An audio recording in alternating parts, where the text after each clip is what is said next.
Halo semuanya dan selamat datang di ulasan materi kita kali ini. Hari ini kita bakal bongkar habis pemikiran seorang tokoh yang luar biasa banget, yaitu Ali Syariati. Nah, buat kalian para mahasiswa dan jiwa-jiwa muda yang lagi semangat-semangatnya belajar, kita akan sama-sama lihat gimana sih teori-teori sosiologi dia tuh sebenarnya bisa jadi, ya, semacam perangkat atau alat yang brilian banget buat memperjuangkan keadilan sosial. Yuk, langsung aja kita mulai. Coba bayangin bentar deh, siapa sih ideologi di balik sebuah revolusi yang benar-benar masif, yang entah gimana caranya berhasil meramu sosiologi barat sama teologi Islam yang mendalam. Terus, dari gabungan itu, dia sukses memobilisasi satu generasi muda utuh. Kok bisa ya? Nah, disinilah kita akan bedah rahasianya. Oke, biar runut, ini poin-poin yang bakal kita bahas. Pertama, sang cendekiawan pemberontak. Kedua, humanisme tentang martabat dan kebebasan. Terus ketiga, teologi pembebasan kaum tertindas. Keempat, Raushan Fikr atau mahasiswa penggerak perubahan. Dan terakhir, warisan keadilan masa kini. Kita masuk ke bagian pertama. Sang cendekiawan pemberontak. Jadi perjalanan hidup Syariati ini lumayan kontroversial dan epik banget.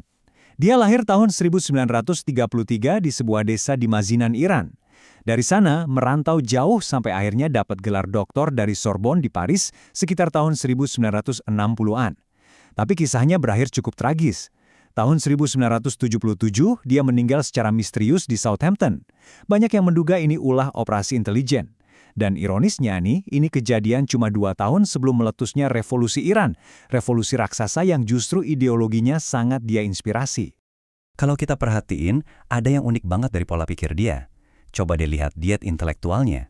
Di satu sisi, dia ngambil inspirasi dari keberanian tokoh-tokoh Islam tradisional, kayak Nabi Muhammad, Imam Ali, dan Abu Dzar al-Ghifari. Tapi di sisi lain, dia juga melahap pemikiran kritis dari sosiolog barat modern semacam Jean-Paul Sartre, Frantz Fanon, sampai Karl Marx. Nah, perpaduan dua dunia yang beda banget inilah yang bikin dia bisa membedah masalah sosial pakai kacamata yang super tajam. Lanjut ke bagian 2, humanisme, martabat, dan kebebasan. Menurut Syariati, kita sebagai manusia tuh punya sifat ganda yang unik. Jadi ibaratnya ada pertarungan di dalam diri kita. Di satu ujung ada sisi spiritual atau ketuhanan yang suci dan bermartabat. Tapi di ujung satunya lagi, kita juga terikat sama unsur material atau tanah yang sifatnya bisa narik kita ke kehinaan. Inti dari pandangannya adalah, pendidikan itu wajib mengangkat martabat sisi spiritual kita itu, supaya kita nggak cuma jadi budak dari materi. Berangkat dari situ, pemikirannya tuh nekenin kalau manusia itu subjek aktif dalam sejarah, bukan sekedar objek pasif yang cuma dikendalikan sama kekuatan eksternal atau lingkungan sekitar. Singkatnya, syariat itu benar-benar nolak determinisme. Dia yakin banget kalau kita ini punya agensi yang merdeka. Kita punya tanggung jawab penuh untuk membentuk nasib masyarakat kita sendiri. Benar-benar memberdayakan banget kan? Sekarang kita masuk ke bagian 3, teologi pembebasan kaum tertindas. Ini nih salah satu gagasan dia yang paling revolusioner. Keyakinan akan agensi tadi, dia bawa langsung ke ranah agama. Bagi Syariati, konsep tauhid itu bukan sekedar percaya Tuhan itu satu di dalam hati, nggak cuma itu. Tauhid itu adalah penolakan aktif. Artinya, kalau kita tunduk sama Tuhan, otomatis kita dituntut buat melawan dan nolak kekuatan penindas, sistem ekonomi yang eksploitatif, atau struktur sosial yang nggak adil. Agama diubah jadi semacam teologi pembebasan. Dan kritikannya itu punya target yang jelas banget.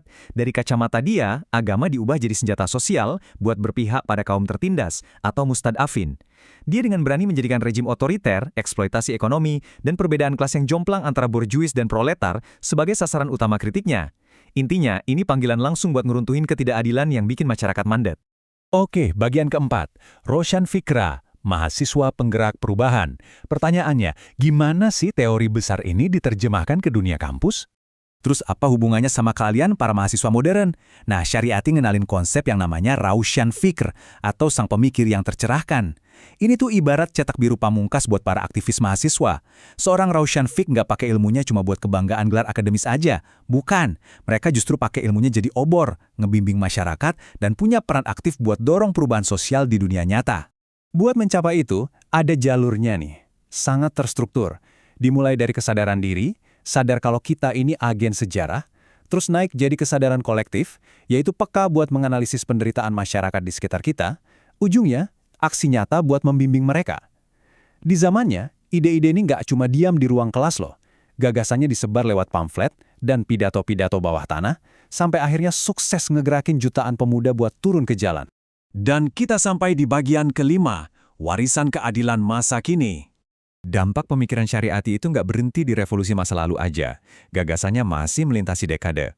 Kalau kalian perhatiin, karya-karya terjemahannya kayak Sosiologi Islam atau Abu Zar itu masih terus menginspirasi gerakan mahasiswa progresif di Indonesia sampai detik ini. Di tengah isu kesenjangan ekonomi, korupsi, atau eksploitasi kelas pekerja masa kini, buku-buku ini ngasih amunisi ideologis buat intelektual muda kita untuk terus bersuara keras.